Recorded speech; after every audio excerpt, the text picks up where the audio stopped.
મેલો. હા હા આવી ચા મેલો ચા. મેલું છું પણ પહેલા મારી વાત સાંભળ. બોલ બોલ. એક વાત નહીં બે વાત બોલ. તારી વાતની કોઈ દાડ ના પાડી છે? તમે જરીકે ચિંતા જેવું છે. આ ખેતરમાં અનાજ પડ્યું છે, કેટલાય દિવસથી પડ્યું છે, કોથળા ભરેલા પડ્યા છે. ઉંદર કે એની જીવાત બગાડે નહીં, એને પહેલા એને આપણે ઘરે લાવી દો. હા હા કહી દઉં છું. કહી દઉં છું નહીં, હમણાં ને હમણાં તો. હા.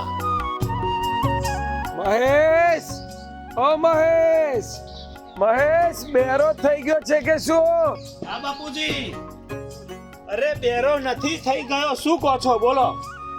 જો બેટા, ખેતરમાં અનાજ પાકી ગયું છે અને કોથરાય બધા ઘઉંના ભરીને તૈયાર થઈ ગયા છે. એને જીવડા, ઉંદર આ બધા બગાડી નાખે ને એના પેલા તું ઘરે લાવી દે. ખોટું વરહ આપણું બગડે. હા બાપુજી, આજે જ હું મારા મિત્રનું ટ્રેક્ટર લઈ અને કોથળા લાવી દઉં છું. હા. જયું, જોયું આપણો દીકરો કેવો સમજદાર થઈ ગયો, હવે મોટો થઈ ગયો છે હો.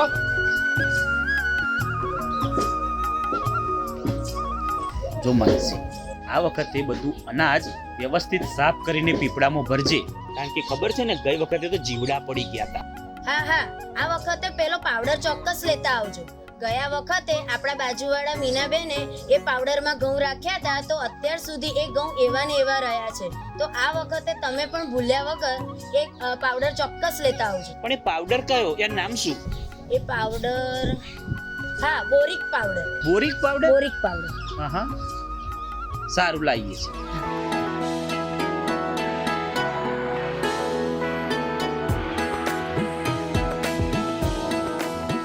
મમ્મી આ શું કરે છે? બેટા, હું આ ઘઉંમાં બોરિક પાવડર ભેળવું છું. હા મમ્મી, મેં કોમલના ઘરે એક દિવસ જોયું હતું કે એના મમ્મી સૂકા લીમડાના પાંદડા ઘઉંમાં નાખતા હતા. હા બેટા, સૂકા લીમડાના પાન ભેળવવાથી પણ ઘઉં બગડતા નથી. અરે બેટા, અમારા જમાનામાં તો કોઈ આ પાવડર જેવું કોઈ ઓળખતું નહોતું.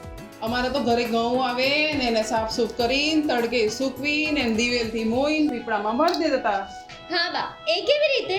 જો બેટા, હું તમને કહું, આ દિવેલ છે, ગરમ છે હો, સાચવીને એને લેવાનું, પાછું ગરમ છે એટલે થોડું ડોયામાં લેવાનું અને ધીરે ધીરે ઘઉંમાં રેડતું જવાનું, ધીરે ધીરે રેડી અને પછી એને આપણે આવી રીતે મોવાનું.